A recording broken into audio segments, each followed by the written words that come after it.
Good day, ladies and gentlemen. My name is BERT Baybay, and today I'll be presenting my PowerPoint presentation in CA 200 Institutional Correction Module 1. The contents of this PowerPoint presentation are: first, a global view on prison administration; second, prison antiquity to modernity; third, the influence of Roman Catholic Church; fourth, Pope John Paul II, the pro-life Pope; fifth, Walnut Street Jail; sixth, King Henry VIII; seventh, King Edward VI, a jewel of King Henry. Now let's go to the first topic, the global view on prison administration. So when we say of prison administration, what comes into our mind first is prison. So what is prison?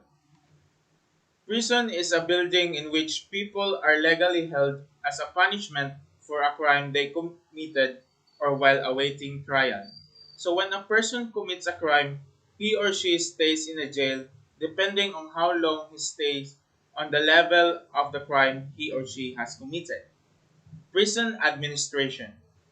Carson and Garrett in the year 1999 states that prison administration fundamentally involves the application of both leadership and management techniques to correctional institutions.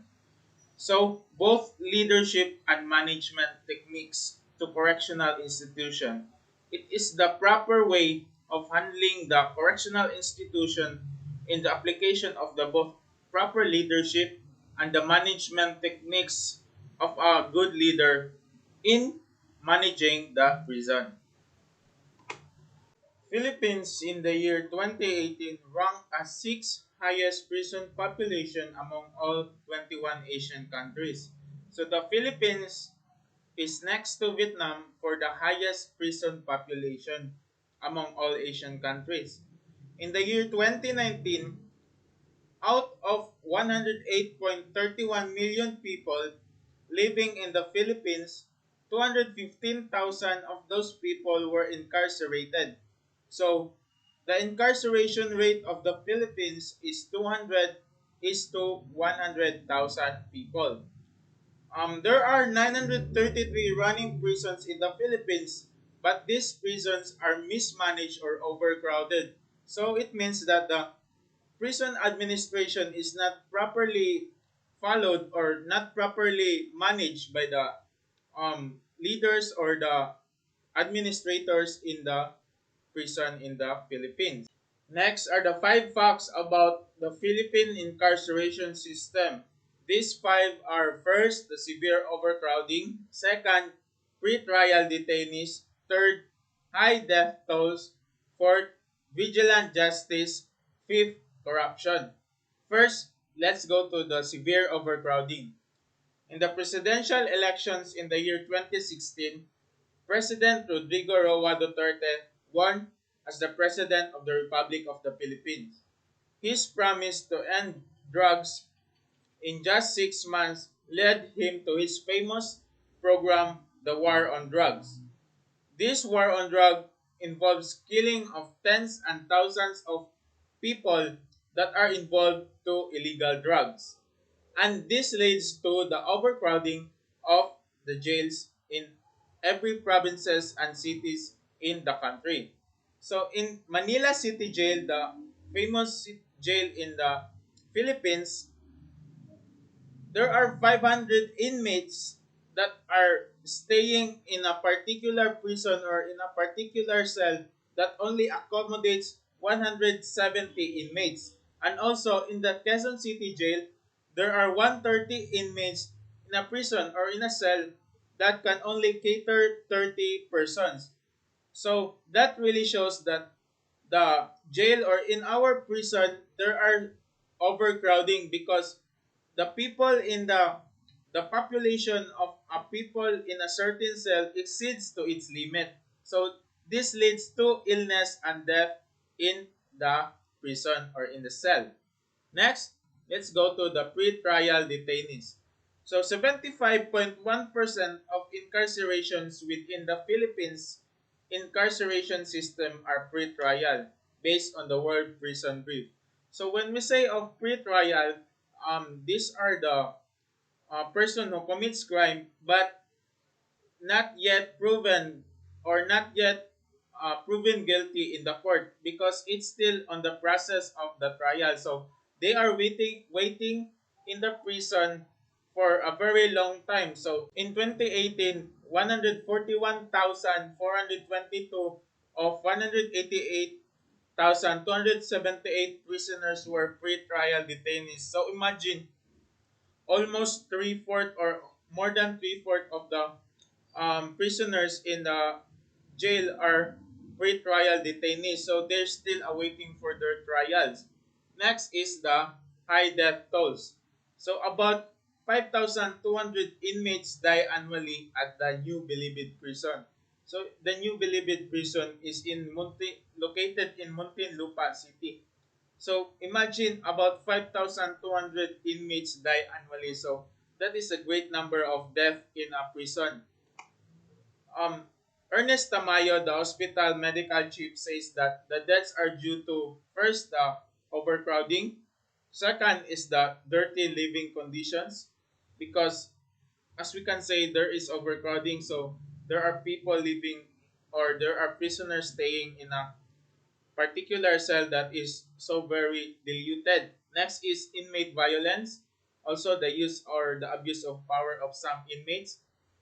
Next is the poor living conditions. So we can say that the inmates are in a poor living condition because they are overcrowding in there. So we can say that the space in their area or the space between to them is very small. So the sick or any illness will transfer from one person to another. So that's also the reason.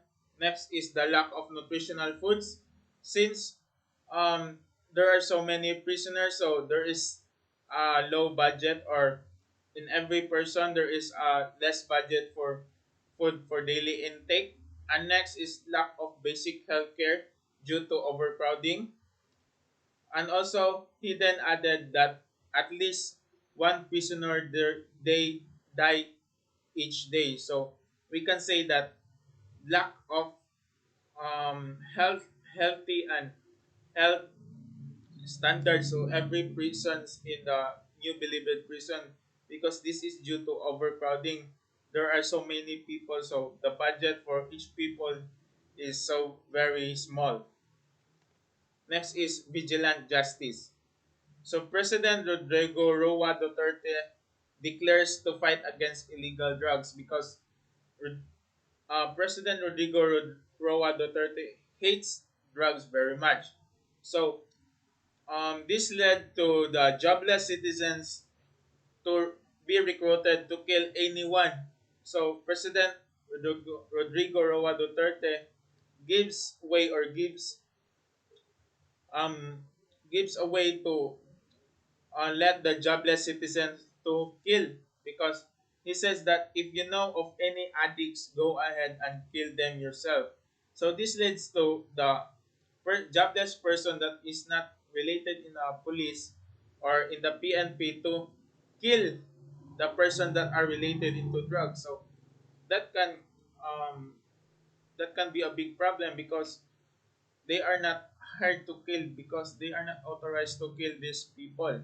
Next is 7,000 known drug dealers and users were killed. So imagine there is a great number of drug users and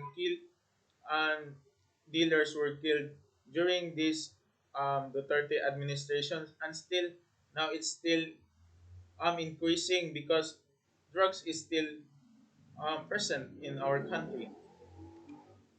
So these are the results of vigilant justice, the extrajudicial killings. As we can see in the picture, there's so many life that are catered because of the extrajudicial killings in the program of our President Rodrigo Roa Duterte. Next is the corruption. So money is the dirtiest thing of all.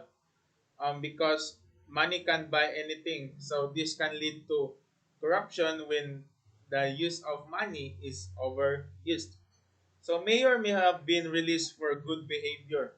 in the year 2018. So imagine how can be a mayor can be released for a good behavior, and his um, case is about sexual harassment.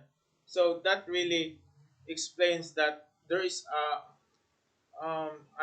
under the table business that is happening in our prison systems. Next is woman was told that her husband's sentence would be shortened if she paid 50,000 pesos. So you see that if you have the money, you can get what you want because, for example, here the woman was told that her husband's sentence would be shortened. So if imagine if you have money, then you can be you can lessen your sentence in the prison. Also, inmates could live like kings for a fee. So if you have money or you have the power, then you can live like a king in the prison because in the prison there are special prisons for um, the high profile inmates and the low profile inmates. In the high profile inmates, these are the persons that are um, that are fame that are we can say that has money or who is in a high profile level.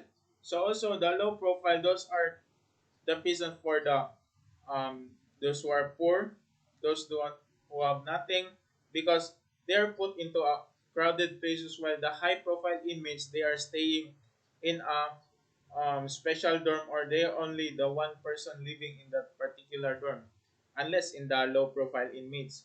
Also, taking bribes and bring and distribute contraband to inmates. This includes cigarette, cell phone, and television. So even if these are not allowed in the prison, some of the prisoners can get this because they have money and they have power. And inmates also pay for personal cooks and nurses. So imagine you have your own personal cook and nurses inside the prison. So you're you just like you are living outside, you are free and you have your best cook and your nurses. So unlike the others that they only eat what is served for them. So stuck in overcrowded and dirty rooms. So these are the low profile inmates, unlike the high profile inmates who are living in a dormitory or in a special prison in the uh, prison. So higher rate this will lead to higher rate of becoming ill and of death. So since the low profile inmates are um, overcrowded in a single cell, so this could lead to higher rate of becoming ill and death because the sickness can be transferred from one inmate to another because of diluted place. We all know that these problems still exist today. So to stop these problems, we must end the vigilant killing, or the prison system should end the vigilant killings and improve their management or the system in there because of them this problem is getting worse because they don't know how to manage well the prison systems, or they don't have the proper management in our prisons. Now let's go to the next topic, the prison antiquity to modernity. From the birth of the modern civilization in the 3rd millennia BC, almost all ancient civilization used the concept of prison. Prison means to detain and remove personal freedoms of incarcerated people. When we say of incarcerated people, these are people who commits crime. That's why they are being put into imprisonment or in jail. So prison is also used as temporary stopgap for sentencing to death or life of slavery. So prison is a temporary stopgap. So a person who commits crime stays in a prison while awaiting for his or her trial or before becoming a slave or being sold to become a slave. Next is the concept of rehabilitation and reform of prisons evolved in evolved from every year to year or from the early to the present. The rehabilitation concept is used in prison, or the evolution of prison is changing. Next is the civilizations of Mesopotamia and Egypt first used the concept of prison in the first millennial BC. So Carcer Mamertine prison is known as the oldest prison in Rome. So this is the first prison or the oldest well-known prison in Rome. So the persons or the famous people who commits crime during this era or during this year was being incarcerated in the Carcer Mamertine. So in the year 1166, English King Henry II commissioned the construction of first prison together with a new legal system that used concept of jury. So um, before in the year 1166, English King Henry commissioned the construction of first prison, and he changed the legal system that uses a concept of jury that when a person commits crime, he still undergo trial from a group of people or group of judges that are called as jury. In the year 1215, King John signed Magna Carta, which started the new age of legal system in England.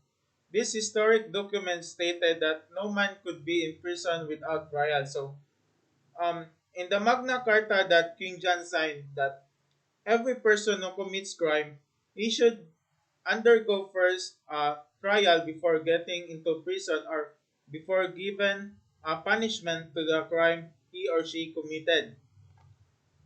Next, in 1700, environment of industrial revolution and Napoleonic Wars brought great increase in the number of incarcerated people in England.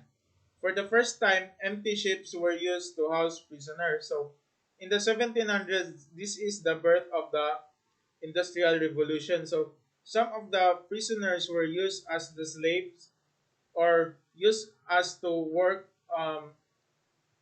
in the industrial revolution. So they were used to build bridges, buildings, and some of the infrastructures. In 1786 to 1791, over 50,000 prisoners was transported from England to North American continent, and after the start of War of Independence to penal colony of Austria. So these 50,000 prisoners were used as slaves during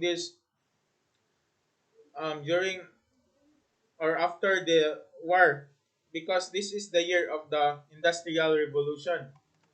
Next is 1779. Penitentiary Act included the concept of the rehabilitation to the UK prison. So rehabilitation includes the group therapy, counseling, and behavior modification were all part of these approaches. Techniques did not work with all inmates, especially with those convicted of violent crimes. So, um, the prison, the prison system evolved from year to year. So, in the year 1779, the rehabilitation, the penitentiary was evolved into rehabilitation. So, this includes the counseling and the group therapy. So, some of these, some of the person or prisons were um, benefited from this kind of rehabilitation, but some of those who convicted violent crimes, this program did not work to them. History of Bureau of Corrections in the Philippines. All Bilibid Prison, mainly a penitentiary on Oroqueta Street, Manila. So the Old Bilibid Prison is now the Manila City Jail. The Old Bilibid Prison was known as Carcel y Presidio Correccional, which houses 1,127 prisoners. The formal prison system in the Philippines started only during the Spanish regime. So the Old Bilibid prison was established in 1847 by the Spanish during in the Spanish time by Section 708 of the Revised Administrative Code and by formally opened by the Royal Decree in the year 1865. So the prison is divided into two, the carcel and the presidio. The carcel houses 600 prisoners that segregated according to class, sex, and crime, while the presidio accommodates 527 prisoners, which design is arranged in a radial way to form spokes or central tower form the hub. So this it looks like a wheel. So as we can see in the picture that the design looks like a wheel. Um, the outside is the spokes while in the middle serves as the hub. Next is the San Ramon Prison and Penal Farm. So the San Ramon Prison and Penal Farm was established in August 21, 1869 in Zamboanga City, Mindanao. So this prison was used to confine Muslim rebels and recalcitrant political prisoners. So the prisoners in this prison were used to do agricultural works in the farm. So since the area of this prison is wide and good for agriculture, the prisoners were used to work in farm so that it will help for the agriculture. So the area of this prison is 1,414 hectare sprawling estate. So this is the San Ramon Prison and Penal Farm in Zamboanga, Mindanao. The American and the Commonwealth government. The Bureau of Prisons was created in the 1900s. Reorganized Act of 1905 or Act number 1407 was the guide for the creation of the Bureau of Prisons in the Philippines in November 1, 1905. So the establishment of San Ramon Prison in 1907 because it was destroyed during the Spanish-American Wars and placed under the auspices of the Bureau of Prisons in January 1, 1915. The San Ramon Prison was known as the oldest prison in the Philippines. So this is the picture of San Ramon Prison and Penal Farm. Next is the Iuhit Penal Settlement or now Iwaig Prison and Penal Farm. So this was established in the year 1904. In the year 1904, the area of this is 28,072 hectares. So in the 1950s, the area of the Iuhit Penal Settlement was extended into 40,000 hectares. And in the day of October 15, 1912, due to the Executive Number 67 issued by Governor Newton Gilbert, the area was expanded to 41,007 hectares. So, as we can see, this is the picture of the Iwahig Penal Farm. This is also a agricultural farm which some of the prisoners were used to help plans on to improve agriculture. Next is the Correctional Institution for Women or the CIW. So this was established in November 27, 1929 due to the Act of 3579. So this is a separate facilities for women offenders. So this prison is for the women offenders. They are being separated from the boys. So this the purpose of this prison institution is only for the women. Next is the Davao Penal Colony. This colony was opened in 1932 under the Act of number 3732. So this Davao Penal Colony was situated in southern Mindanao. Next is the New Bilibid Prison. The New Bilibid Prison was established in the year 1935 in the southern suburb of Muntinlupa, Rizal. So this is the New Bilibid Prison unlike the Old Bilibid Prison which is now called as the Manila City Jail since it is located in the Oroqueta, Manila Street. So Commonwealth Act of 1962 states that 1 million pesos for the construction of new national prison. So the Commonwealth Act mandates that 1 million pesos is used to construct for a new national prison, and this was called as the New Bilibid Prison located in Muntinlupa. So this is the old Bilibid Prison. On November 15, 1940, 3,000 inmates were transferred to New Bilibid Prison from the old Bilibid Prison. In the day of January 22, 1941, the New Bilibid Prison was officially named as New Bilibid Prison. So, seven penal institutions in the Philippines. The first is the New Bilibid Prison in Muntinlupa City, Rizal. This is maintained by Bucor under the Department of Justice. So, inmate population of the New Bilibid Prison is 16,747 on October 2004. An initial land area of 551 hectares. So, this is the New Bilibid Prison. Next is the Correctional Institution for Women in Mandaluyong City and the CIW Mindanao, Panabo, Davao. So, this was the women's prison located in Mandaluyong, Metro Manila, like in the Correctional Institution for Women in Mindanao. So, this is inaugurated in September 18, 2007, and the purpose of this is to rehabilitating female offenders. So, the female offenders were only the prisoners in this correctional institution.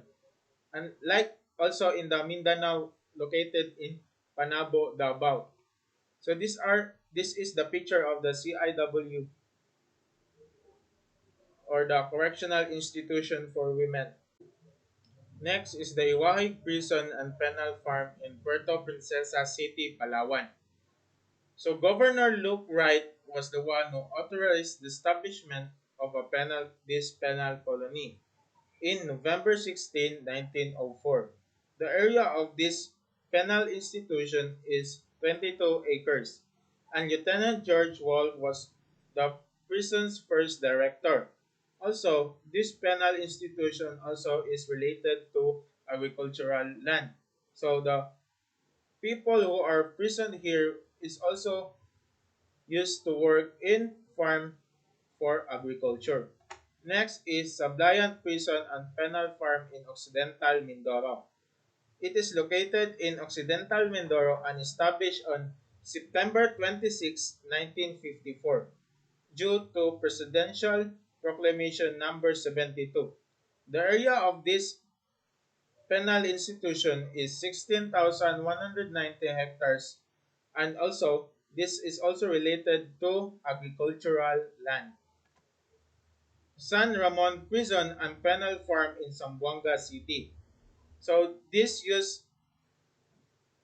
housed the Muslim rebels and prisoners. Front of the Hulusi is sprawled within 1,414 hectares property. It was built on August 21, 1869 and destroyed during the Spanish-American War.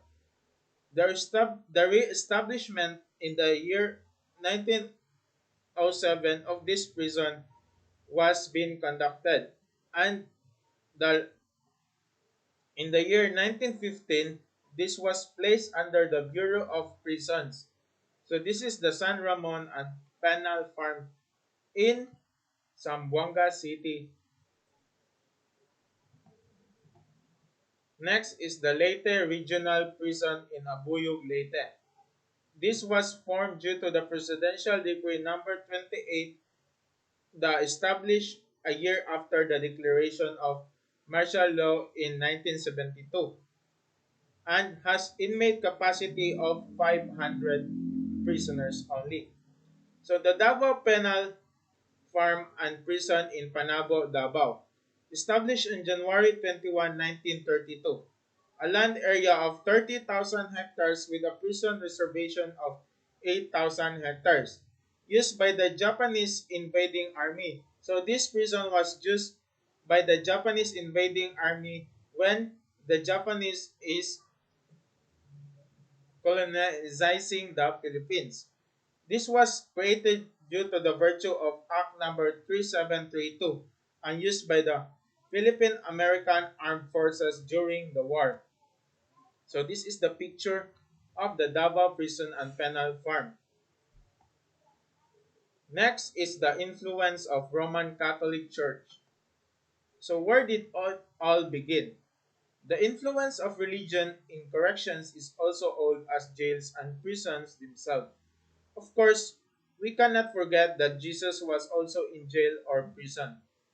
Investigated, arrested, and charged with a crime, went before the court and judge was convicted and sentenced, and the sentence was carried out to the fullest extent of execution.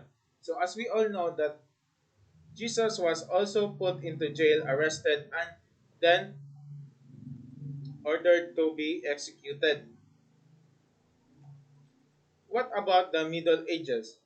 During the Middle Ages, criminals who would have been mutilated or killed were often granted asylum and placed in church prisons. These church prisons were special rooms, usually called cells, built within monasteries or abbeys. So the criminals during the Middle Age was put first in the church prison so that um, they can think or um, they can undergo the process of penitency. So they were put in the special rooms or cells in the church. America during the colonial period of the 16th and early 1700s. Punishment for crimes during this period was based on the philosophy of Puritanism, which equated to crime with sin. Colonial jails were used only or designed for holding those awaiting punishment or trials, and this was also used for those who could not pay their debts. So, the colonial jails during this period was only used for the criminals who is awaiting for their punishment or for their trials. There is no rehabilitation during this period. Also, for those who cannot pay their debts. Forms of punishment during these periods are fines for those who could pay them, corporal punishment such as the various forms of stocks or whipping posts. So what you can see in the picture is an example of corporal punishment. That is stocks or whipping posts. Also, another form of punishment is the banishment or being sent to foreign lands. So you shall be banished in the certain colonial place. Also in the islands or wilderness territory. So you will be thrown away in another islands. And the capital punishment is death. Chaplaincy, religious groups and practices. Chaplain is believed to be derived from a Latin term capella, meaning a cloak. So the story is told about a soldier named Martin who shared this cloak with a beggar, Martin of Tours, was later canonized by the Catholic Church, and his cloak became a religious relic and was enshrined in a chapel. So the word chaplain came to mean the keeper of the cloak, and now calls for those who are religiously motivated to care for those who are in need. So the chaplain was used in prison also. So these were used to help the prisoners to be rehabilitated during their stay in prisons.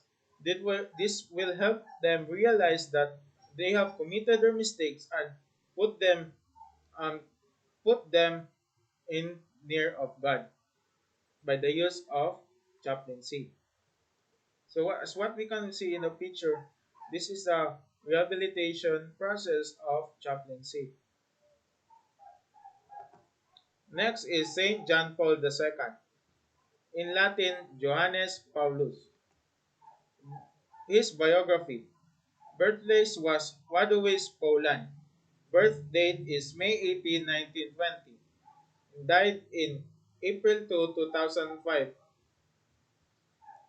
His nickname was Blessed John Paul the Great Wujek. Who was Pope John Paul II? Pope John Paul II was ordained in 1946, became the Bishop of Ombi in 1958, and became the Archbishop of Krakow in 1964. He was made a cardinal by Pope Paul VI in 1967, and in 1978 became the first non-Italian pope in more than 400 years. He advocated for human rights and used his influence to effect political change. So the main advocate of Pope John Paul II is human rights because he values the life of a person. He wants to influence a political change that ends death penalty so that life will be valued, and also the use of contraceptives should be stopped because life is life should be valued. Rise within the church.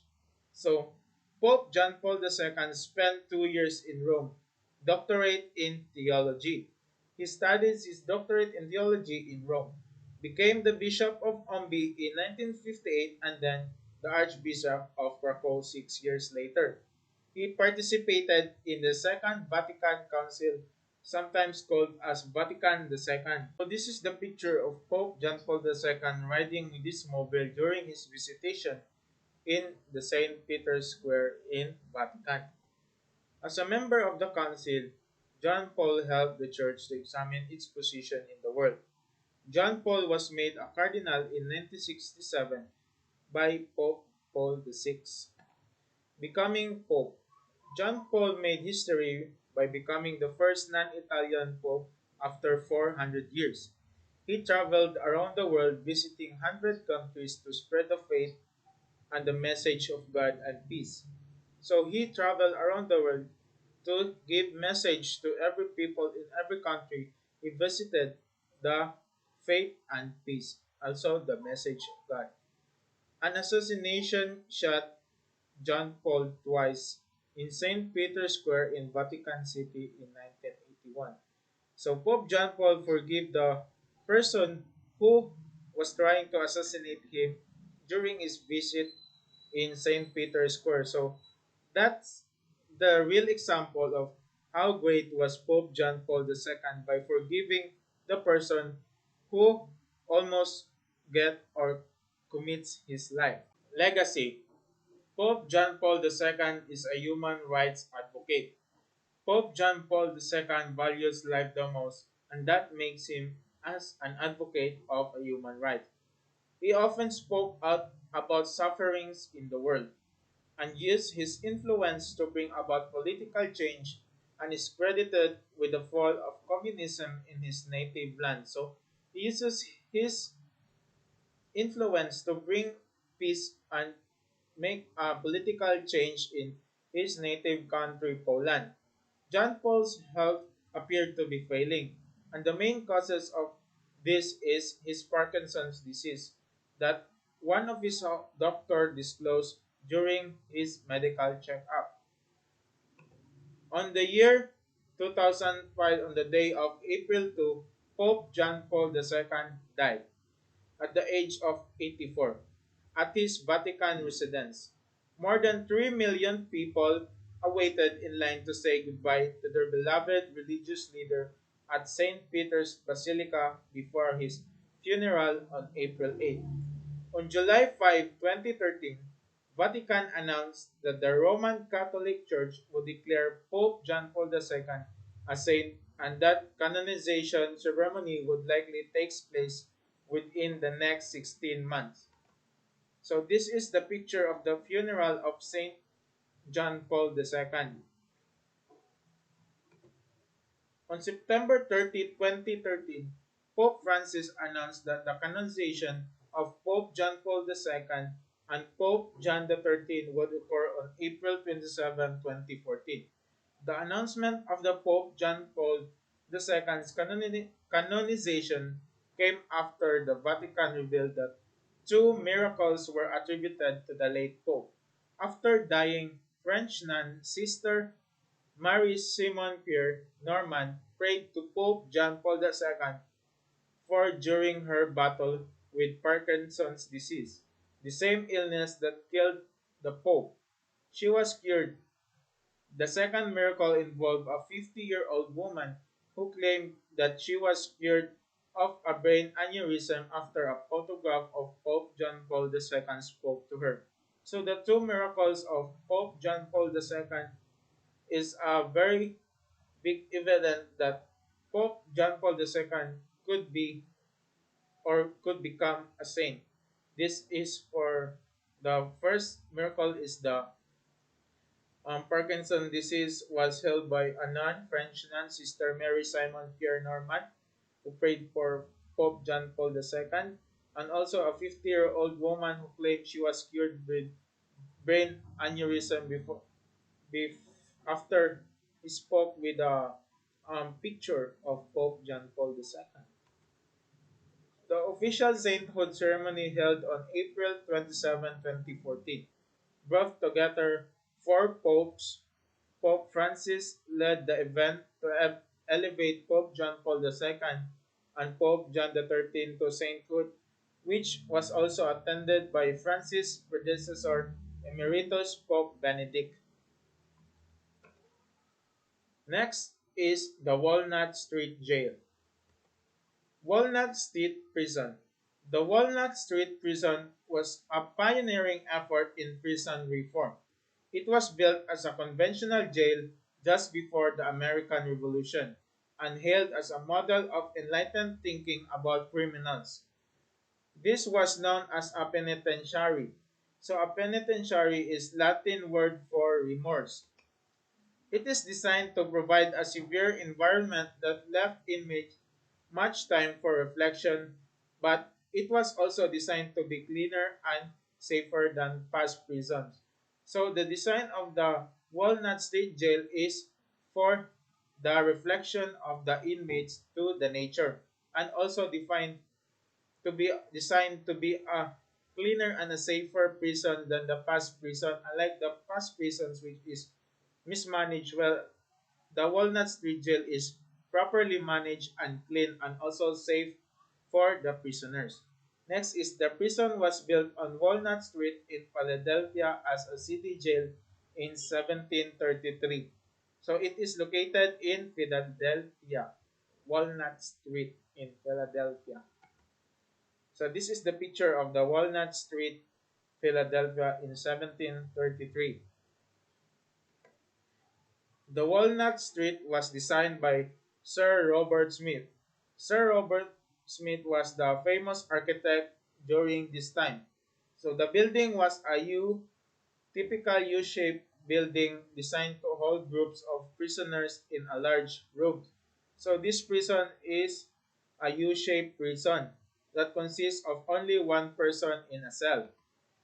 Quakers of Philadelphia. So, Quakers of Philadelphia came up with the concept of penitentiary.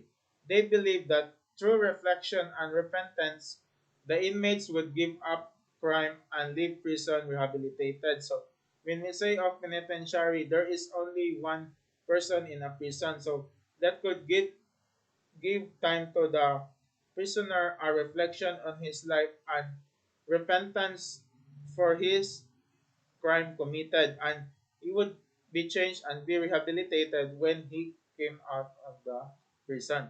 Next is penitentiary is a place where prisoners could reflect on their crime and become truly sorry for what they had done. So in the penitentiary, the realization of the prisoners on committing his crime. So he will be um, he will reflect and he will realize that the crime he committed is a very big mistake. That's why the purpose of the penitentiary is to rehabilitate and give a reflection on the mind of the prisoner. So, Quakers in Philadelphia. The Quakers formed the Philadelphia Society for Alleviating the Miseries of Public Prison. The goal of this group is to clear its name. Later name of the group was changed into Pennsylvania Prison Society. Pennsylvania Prison Society. The goal of the group is prison reform. In the year 1970, The Walnut Street Jail was the first prison for state penitentiary, and they achieved their goal. Penitentiary House. A penitentiary house is a series of small cells designed to hold individual prisoners. So in a penitentiary house, one cell there is only one individual prisoner. Cells and the corridors connecting them were designed to prevent prisoners from communicating with each other. So in the penitentiary house, they do not let the prisoners communicate with one another. Windows were high up and grated and lowered to prevent prisoners from looking onto the street. So they are preventing the prisoners to look on the streets. Each cell had a mattress, a water tap, and a privy pipe. So each prisoner in the prison has its own mattress, water tap, and a privy pipe. Pennsylvania system. The penal method based on the principle that solitary confinement fosters penitence and encourages reformation. So this is kind of penal method that encourages penitence and encourages reformation or rehabilitation from the prisoner. Walnut Street Prison became in part model of this system. So the Walnut Street Jail is also in part of this kind of system, the Pennsylvania system. Other prisons built on the Pennsylvania model. So the Eastern State Penitentiary Cherry Hill in Eastern Philadelphia in 1836 was also built in a Pennsylvania model system. The Trenton State Prison in New Jersey, this is also a Pennsylvania state prison. Walnut Street served many purposes across multiple sectors of the government during its 6 decades. From its opening in 1776 until it closed in 1835, Walnut Street Jail operated as the country jail of Philadelphia. From 1790 until 1818, it also operated as Pennsylvania's only state prison. So there are two kinds of system during the opening of the Walnut Street Jail and also the second part of the Walnut Street Jail. The first is the County Jail of Philadelphia, and it also operated as Pennsylvania's only state prison.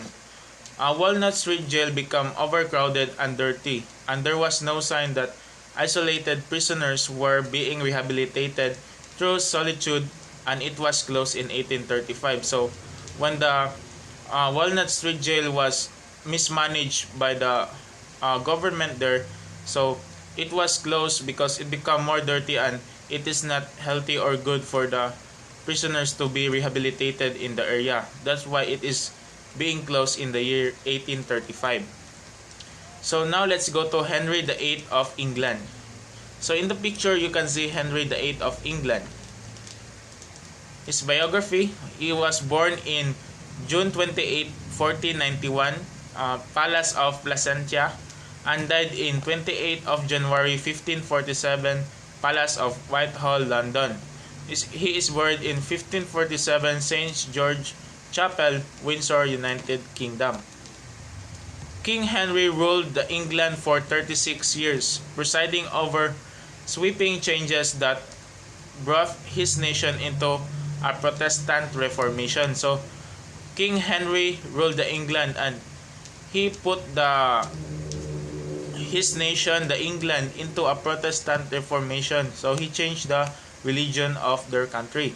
He famously married a series of 6 wives in his search for political alliance, marital bliss, and a healthy male heir. So he married 6 wives to find a political alliance and also finding a male that can follow to his throne as a king of the England. His desire to annul his first marriage without papal approval led to the creation of separate Church of England. So the separate Church of England, this is a picture of King Henry VIII dissolving a marriage and splitting the church. So King Henry VIII decided to annul his first wife without papal approval. So this leads to the dissolving of their marriage resulted to the splitting of King Henry VIII to the church. That's why the Church of England was made. King Henry VIII worried that his marriage to Catherine had been cursed by God because of the Old Testament ban on marrying the widow of one's brother. So that's why King Henry VIII seeks a papal annulment that would free him to remarry. And Henry petitioned Pope Clement VII but was rebuffed due to pressure from Catherine's nephew. So King Henry VIII wants to annul Catherine, but Pope Clement VII rebuffed the petition of King Henry. That's why King Henry made a decision that he would annul Catherine, and that leads to the creation of the separation of the Church of England. Henry ultimately decided that he didn't need the Pope's permission to rule issuing affecting the Church of England. So King Henry think that he does not need the approval of the Pope. That's why he made his own decision. In 1533, Henry and Anne Boleyn were married, and their daughter Elizabeth was born.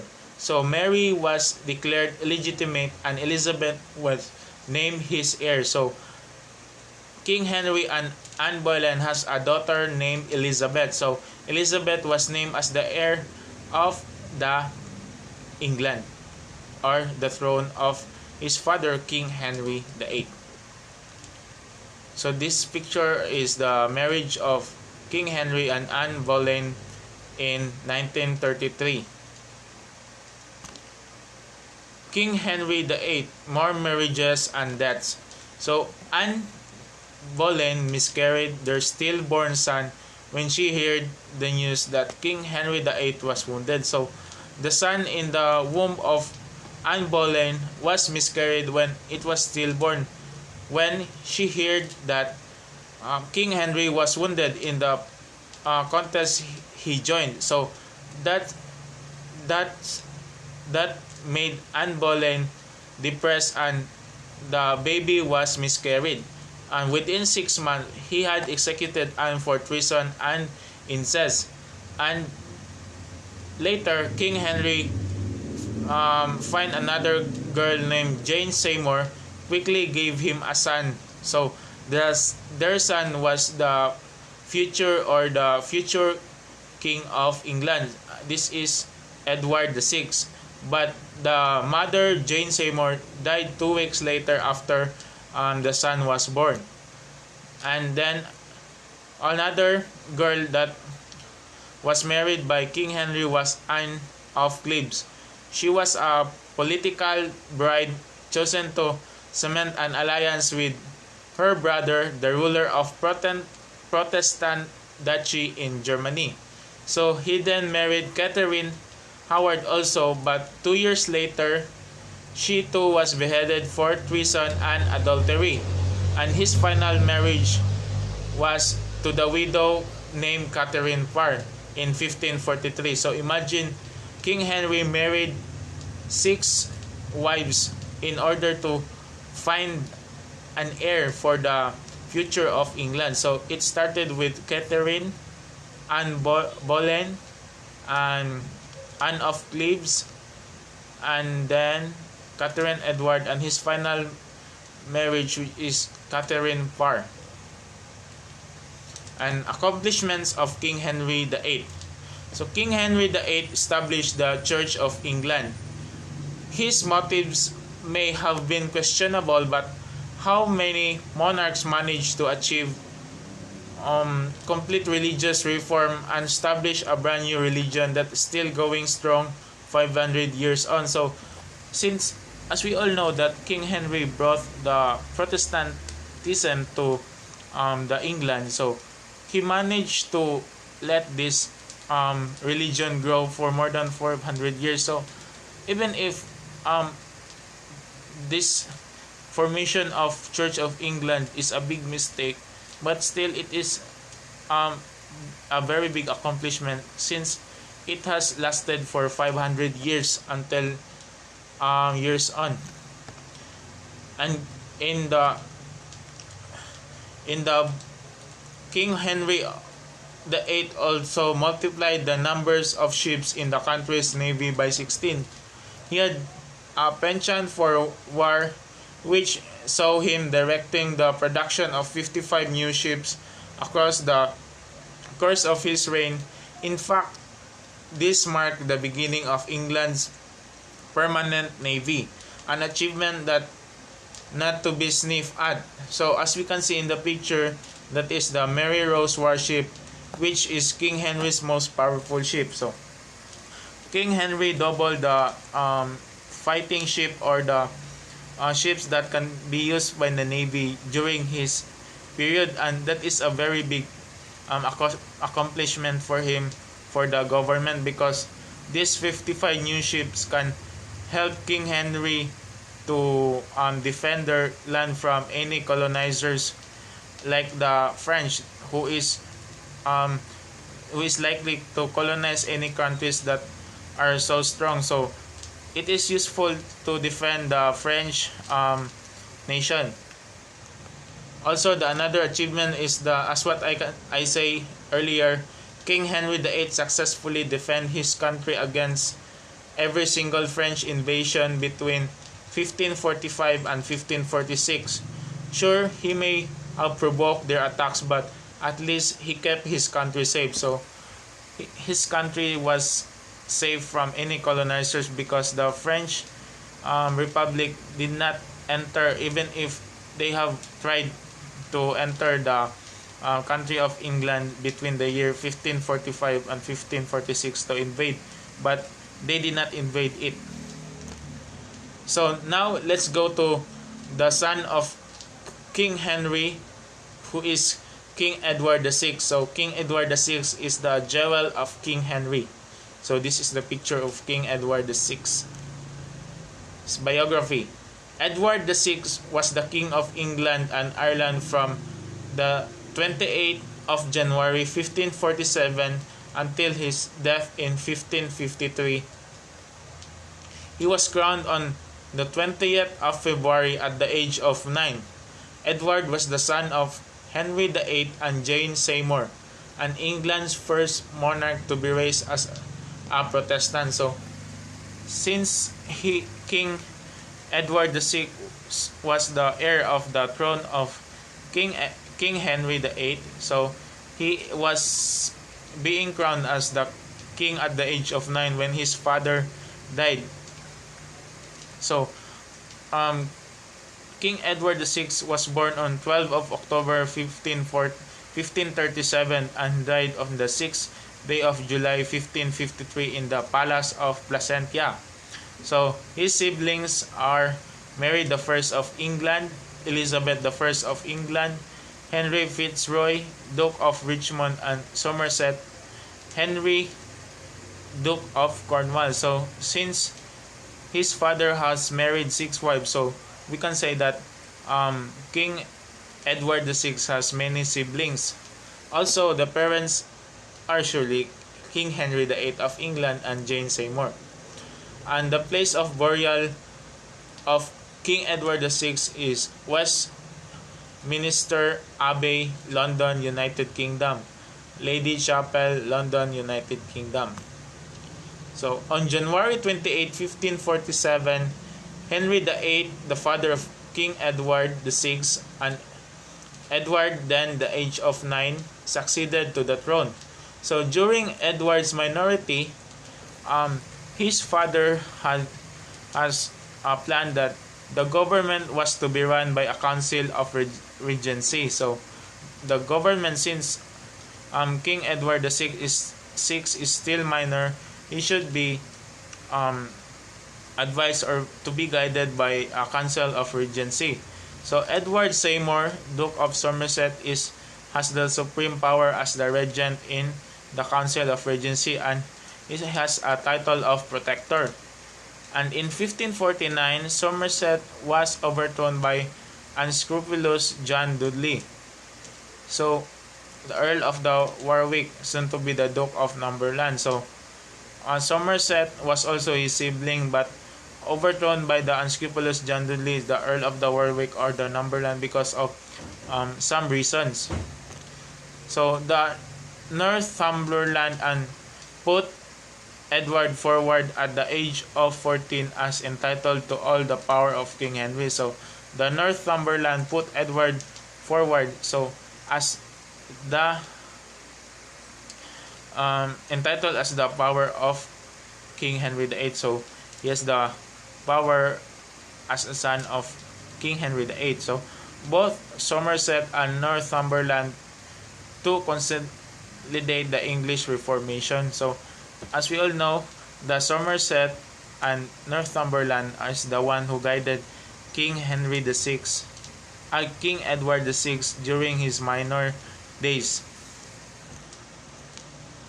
Edward showed the first signs of tuberculosis in January 1553. So at the early age, King Edward showed the first signs of tuberculosis. He was being infected this when he goes to a particular place, or he visited into a particular place, because he is the king and he needs to visit his companion. So as what I have read in some books, that he get his disease tuberculosis when he visited in some places in England. So the Venetian ambassador reported that Edward had died of consumption, in other words tuberculosis. So tuberculosis leads to the death of King Edward VI, a diagnosis accepted by many historians. So he excluded from the succession, and Lady Jane the Grey and her male heirs in direct line for the throne. So Lady Jane in the Northumberland's daughter-in-law was one who is in line for the throne, because since Northumberland was the one who is guiding King Edward, because the Somerset was being pushed away by the government because of some any reason. So the daughter-in-law of Northumberland, which is Lady Jane the Grey, was the male heir in direct line for the throne. And Lady Jane the Grey ruled for 9 days from July 10 to 19 in the year 1553, before she was overthrown by the more popular Mary the First. So, and Mary the First reigned 1553 to 1558. So we can see on the left side Lady Jane the Grey, and on the right side is Mary the First. So in those 6 years, the Protestant legacy of the England was changed. The church transferred from essentially Catholic liturgy and structure to one that is usually identified as Protestant. So the religion was changed from Catholic liturgy to a Protestant. So the legacy of the father of King Edward VI was still continue up to his throne. Though the Book of Common Prayer is the liturgical books that is used in the Ordinal of 1550. This is the liturgical books that is used in the religion. So Cranmer's 42 articles form the basis for the English church practices that continue to this day. So Cranmer's 42 articles, so these 42 articles was still used as their guide for the Protestantism up to this day, to the present. So they were the work of reformers such as Thomas Cranmer, Hugh Latimer, and Nicholas Ridley. So these are the ones who work and help the reform of the book for the that is still used as the Protestant people from the past until to the present. So as we all know that the England is still now in Protestant. So the legacy of King Henry VIII and King Edward VI is still up to the present, and still it is being used by the people, or being as we can say that it is very important matter from the history of the England.